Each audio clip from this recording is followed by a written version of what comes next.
Hello, this is Gigi Alive, and I am in my closet because I really needed to do a video and I didn't have anywhere else to do the video. My house is like really open. My husband is home. My daughters are home. My mom came to help me out. But I wanted to just quickly give a quick recap of what's been going on with me.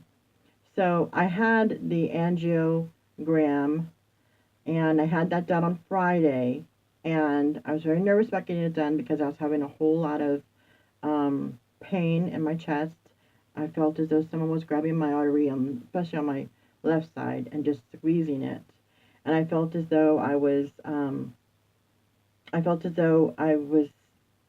like gonna have a stroke because it was like constant, and my blood pressure was really high, and I'd been doing that for a while.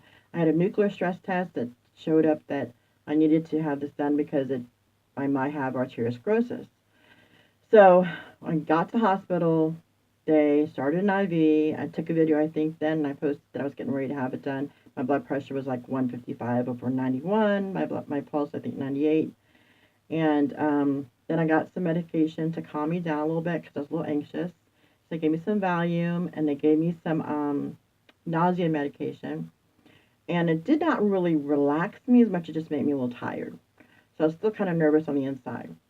So after I did the prep for it, where they just kind of shave you, even though I was shaved enough, they need to shave me again. They cleaned you up and put betadine on the groin area. They then take you into a room, and the room is really cold, like freezing. So I'm like, and I usually like cold rooms. It was like I was shivering. I was like, oh.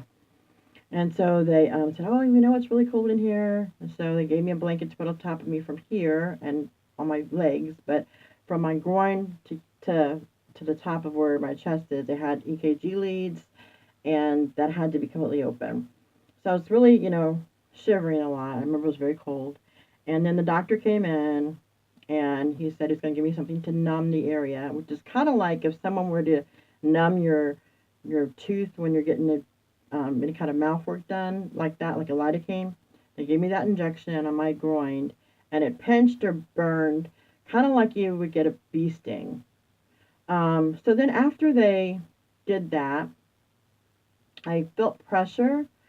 The pressure was more intense at sometimes, but it wasn't like unbearable. And he was in there for probably 3 to 4 minutes, maybe 5 minutes max. And then he said, okay, you're all clear. We don't have any need for a stent, so we don't need to do the angioplasty. And I was like, what?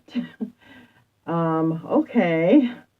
And kind of thrown back, like, I don't understand what's going on in my body then, because why is it that I am having all this high blood pressure? I'm having all these problems with feeling like I can't, breathe, like I might have a stroke, and my, neck is literally throbbing and tight, and it hurts all the way down to my stomach and my belly button. Like it hurts, like as if I've got a bulging artery, and it really, really hurt. And there would be moments like that where I would, feel stressed like that. And so I kept thinking, well, does this mean that you're not going to find the answer for that problem? So, I talked to him a little bit after I get in recovery, and he said, well, we're going to look into that. We're going to have to see about other issues that you might have with your heart. And the good news is you don't have arteriosclerosis, so you don't have to get a stent in your heart. But that doesn't mean that we won't have to do other things. So I'm now on 3 different kind of medications for my heart and my blood pressure, which I really don't want to be. I'd much rather just know that we could fix this with a stent or with whatever, and now we have to worry about taking all these medications. But unfortunately, for me, I still have to take the medications. But fortunately, I didn't have to, buy the stent. I didn't have to pay for that lesson. But I'm going to continue on my good dieting. I'm going to continue on trying to just look into other alternative methods, like, to help me with my inflammation. And, diet and doing certain kinds of exercises if I can do it. I mean, that's another problem. I can't really exercise like I want to because I get exhausted. I feel like I'm going to pass out or stroke out. My blood pressure just shoots up so high. So I don't know exactly what we're going to do in regards to that. But he said that we'll be talking about that and working with that next week. So tomorrow's Monday. first thing I'm going to do is try to get that follow-up appointment and discuss that with him and try to figure out what my next steps are, because I do not like not having good blood pressures. Like, that's super important. And I've been monitoring them, and they don't seem to be stable, like, at all, really. So anyway, that's where I stand now. I also have to go to get my thyroid. I don't know if they're going to remove my whole thyroid or just take out my nodules.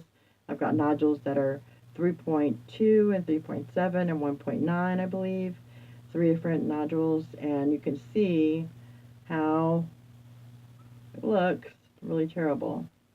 So I have to do that at MD Anderson, because they said that once they're over, I think, 1.5 centimeters, they have to go to oncology and get it done. So I'm going to MD Anderson to have that taken care of on December 1st, 2017.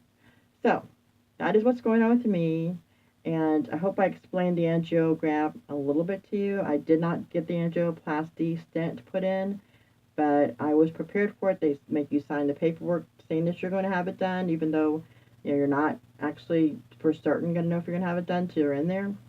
And at this point, we don't know why my blood pressures are continuously high. Maybe because of my thyroid, maybe because of my menopause, maybe because of vasculitis. I don't know what.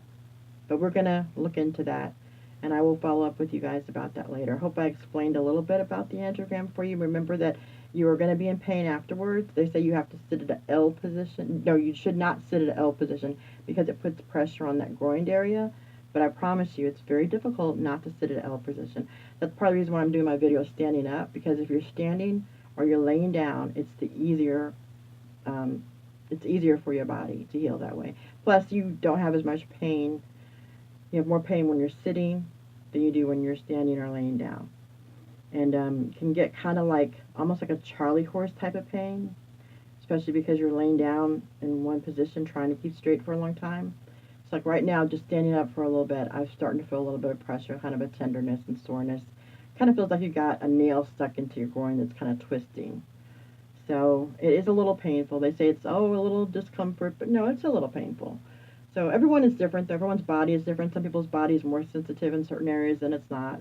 My cousins both had it done, and my male cousin said it was not painful, and my female cousin said it was painful. So, I just think everyone's body is different. But listen to your body. If you do feel like you're having a lot of pain after having an angiogram, then try to lay down flat and try to breathe and work through it. And exercise is not something you want to do right now.